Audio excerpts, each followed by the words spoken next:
বার্ষিক পরীক্ষা 2025 সপ্তম শ্রেণীর জন্য বাংলাদেশ ও বিশ্ব পরিচয়। একেবারে খুবই সুন্দর একটি প্রশ্ন তৈরি করেছি।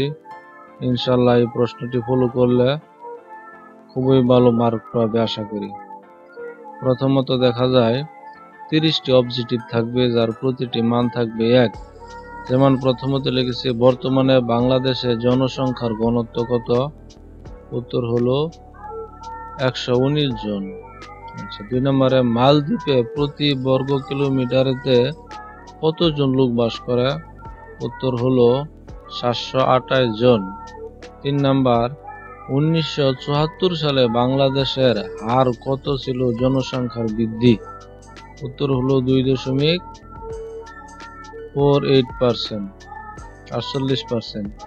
4 নম্বরে, একটি দেশের বয়স কাঠামোকে কয় ভাগে ভাগ করা যায়? উত্তর 3 ভাগে ভাগ করা যায়। 5 নম্বর, বাংলাদেশের মানুষের গড় আয়ু কত বছর? উত্তর প্রায় 72.3 বছর, 72 কিছু পরে। 6 নম্বরে, যৌতুক কোন যুগের প্রথা? উত্তর প্রাচীন। 7 নম্বর, বাংলাদেশের অধিকাংশ বিয়েতে কারা যৌতুক দেয়? উত্তর হলো কনে পক্ষ। 8 নম্বর হলো, এথেন্স যৌতুক প্রথাকে কি হিসেবে দেখা হতো? উত্তর সামাজিক মর্যাদা।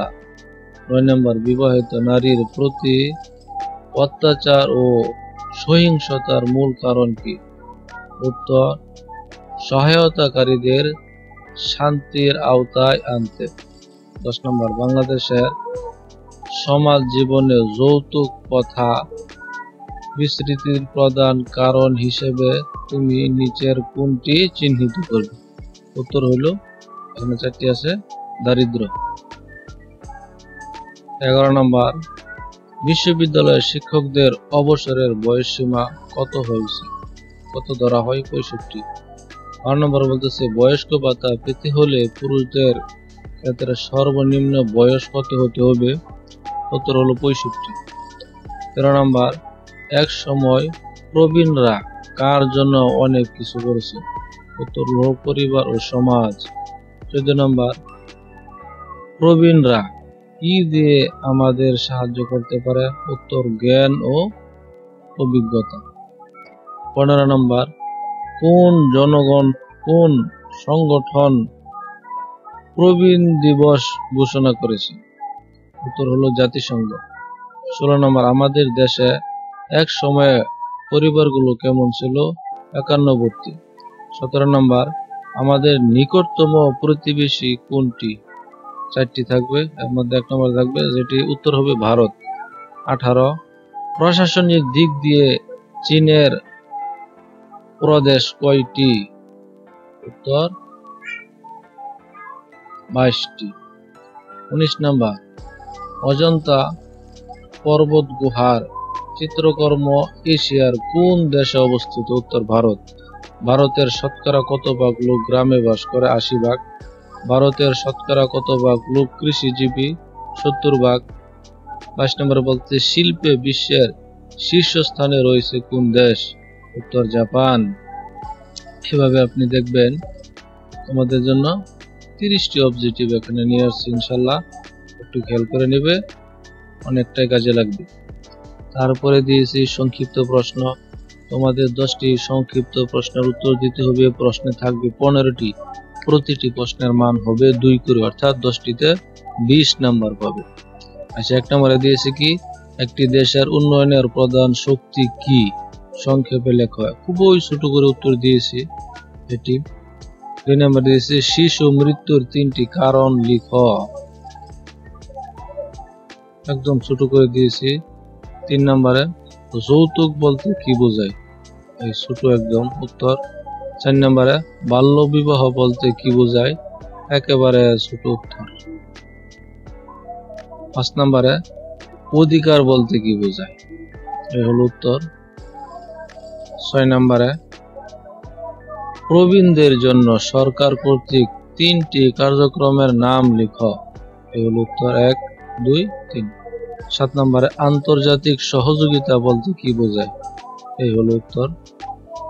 8 নম্বরে জাতিসংঘের সাধারণ পরিষদের কাজ লেখ। এই হলো খুবই ছোট করে উত্তর। 9 নম্বরে দিয়েছে বাঙালিরা কেন মুক্তির সংগ্রামের মাধ্যমে বাংলাদেশ প্রতিষ্ঠা করে? এই হলো উত্তর। 10 নম্বরে বলতেছে বাংলাদেশের সংস্কৃতি কেমন? সংক্ষেপে লিখো। এই হলো 10টি প্রশ্ন। তারপরে তোমাদের জন্য সৃজনশীল থাকবে। 5টি সৃজনশীলের উত্তর দিতে হবে। প্রতিটি প্রশ্নের মান থাকবে 10। 1 নম্বর সৃজনশীল, লাবিবা ক নামক একটি দেশের নাগরিক, তার দেশটিতে প্রতি বর্গ কিলোমিটারে এত এত লোক বাস করে। এটা পড়ে নিবে। ক নম্বর প্রশ্নের উত্তর এটি। ক নম্বর প্রশ্নে বলতেছে 1974 সালে বাংলাদেশ জনসংখ্যা বৃদ্ধির হার কত ছিল? তো ক নম্বর প্রশ্ন, এই শুধু ক নম্বর প্রশ্ন, এগুলো উত্তর। এভাবে এই বড় গ নম্বর, এগুলো উত্তর। বড় গতে একটা গ্রাফ চাইবে, এরকম ভাবে গ্রাফটা দেওয়া হয়েছে, দেখে নিবে। তারপরে 2 নাম্বার সৃজনশীল, এই ক খ পাশাপাশি উত্তর দিয়ে দিয়েছি, দেখে নিবে ইনশাল্লাহ। ছোট গ খুবই ছোট করে দিয়েছি উত্তর, এই বড় গ। 3 নাম্বার সৃজনশীল, এভাবে ইনশাল্লাহ দেখে নিবে শেষ পর্যন্ত। আশা করি ইনশাল্লাহ এই ভিডিওটি ফলো করলে তোমার শেষ প্রান্তে এসে অনেকটি কাজে লাগবে। এবং আমার চ্যানেলে তোমার পরীক্ষার বাকি ভিডিওগুলো পেতে সাবস্ক্রাইব করে রেখো। শেষ পর্যন্ত দেখার জন্য তোমাকে ধন্যবাদ।